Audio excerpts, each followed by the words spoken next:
Well, I was very fortunate. I worked for a company called Leopard Breweries in the hospitality industry. And the reason I did that was because I knew that I needed time off, and it was the hospitality industry in those days where I was told to go and play golf with my customers during the week. So there was no problem getting time off for me. Kevin was of the age where he could have still played. For me, it was respect for him.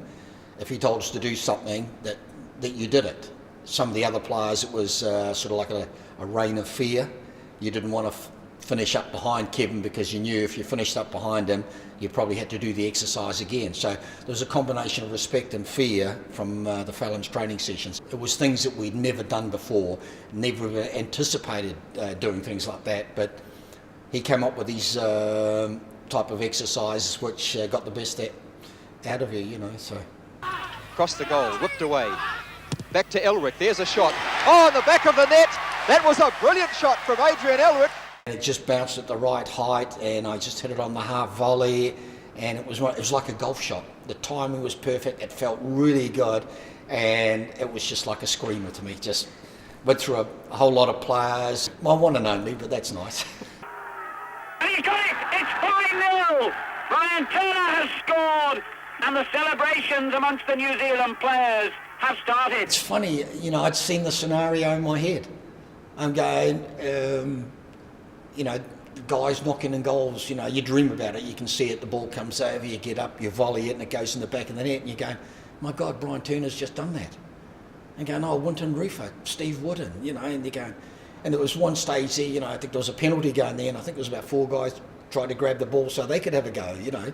But to be up that number of goals at half time, no, you couldn't dream that scenario. From what I can gather, they took the padding from underneath the ground, which is AstroTurf, which is a proper matting one, but it normally has a padding underneath. They take all that and put it straight onto the concrete, which means that because you wear specific Astro boots, which have got, I think they have 64 studs on it, the little studs, so when your foot stops, okay, the give in there is like a football pitch.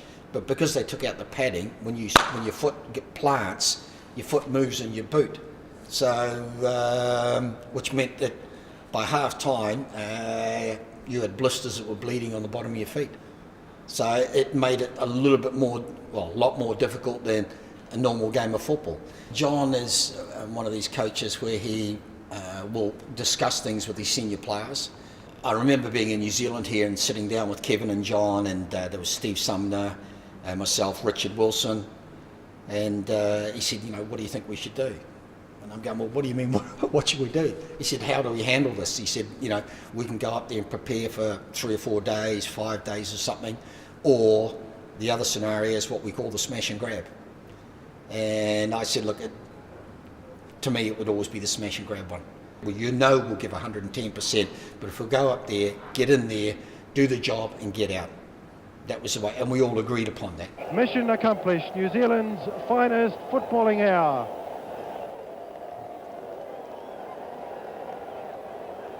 You do all the things that you have to do before a game, and then you go in there and you do your preparation, and it wasn't until you're actually standing in the tunnel and you're standing next to Falco, Zico, Eder.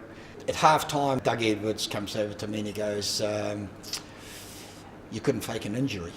And I'm going, no, I'm all right, Doug, I'm okay, there's no problems. But he said, no, can you fake an injury so I can get onto the football field? And I said, well, what's your problem? He said, well, you know, sort of got a deal that's going in the background there. He said, but I've got to get on the pitch to get, if I lift my lid up, there's a sign that I need to get on TV. And the man in pain, Elrick, an unfortunate time for it to happen when they just used their 2 substitutes, so he'll need the trainer. I did collude with Douglas to do that sort of thing there, and it was only a small injury too, yeah, so...